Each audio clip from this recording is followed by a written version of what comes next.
But first, Israeli settlers assaulted security forces outside an army base in the West Bank. Now, according to local media, settlers targeted the commander of the brigade, calling him a traitor. This after the officer tried to stop settlers from entering a closed military zone following a settler attack that killed at least 3 Palestinians. For more on this story, we can go across to correspondent Noga Tarnopolsky, standing by in Jerusalem. Noga, good afternoon. Israeli authorities typically tend to turn a blind eye when settlers go and attack Palestinians. Now that Israeli forces are being attacked, will things start to change? Good afternoon, Delano. Listen, I think it's a bit more complicated in this instance. This is a government filled with extremists. We've come to forget it maybe over the last 2 years, but Prime Minister Netanyahu's top ministers are people who were considered beyond the political pale until they received appointments to be minister in charge of police or finance minister. And so, in fact, we have a government that has actively encouraged acts of violence and expropriation against Palestinians.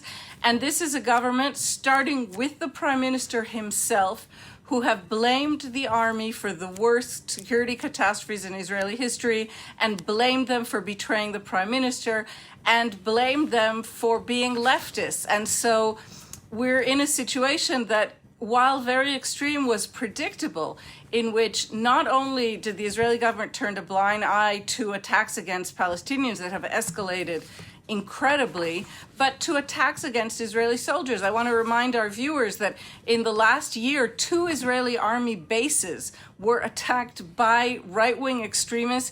None of the attackers were prosecuted. This was just allowed to go with a blind eye and a wink, as many of the cases against Palestinians are. And Israel today finds itself in an almost anarchic situation in terms of the security of soldiers in the West Bank, certainly in terms of the security of Palestinian citizens in the West Bank. And it is a direct result of government policies that we've been following here on France 24. Now, Noga, today we've had a committee that has voted to advance the impeachment of Arab member of the Knesset, Ayman Odeh. What exactly did he do? Ayman Odeh is accused of having done something that is perfectly legal under Israeli law, which is he issued a statement at the time that hostages were being released in exchange for Palestinian prisoners, saying that he welcomed the freedom of both the hostages and the prisoners.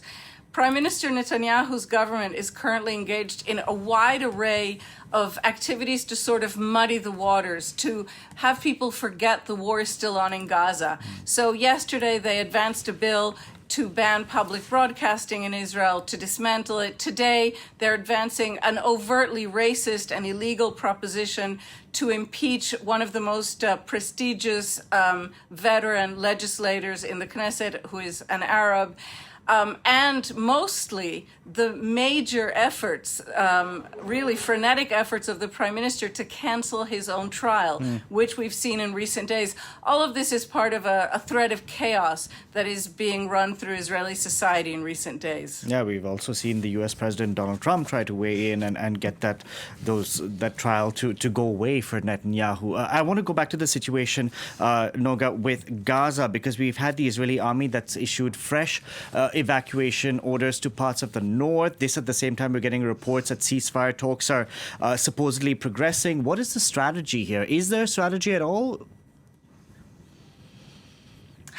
I don't know that there is any strategy at all. If you're asking me a military question, I don't think there's any strategy. However, there is a strategy of the army trying to figure out how to address its own relationship with the government.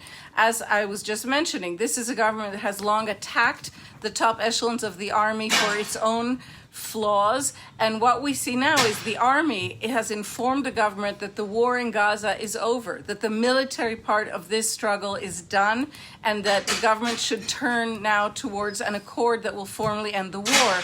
And the government is ignoring that. We have formal reports that the Prime Minister chose to ignore these developments mentioned by the Chief of Staff of the Army, and we have the Army continuing once or twice a day in what actually is probably less dramatic statements than what we might think reading it on Twitter, informing citizens that they have to leave Gaza because operations are continuing, though the war as an active war appears to be over.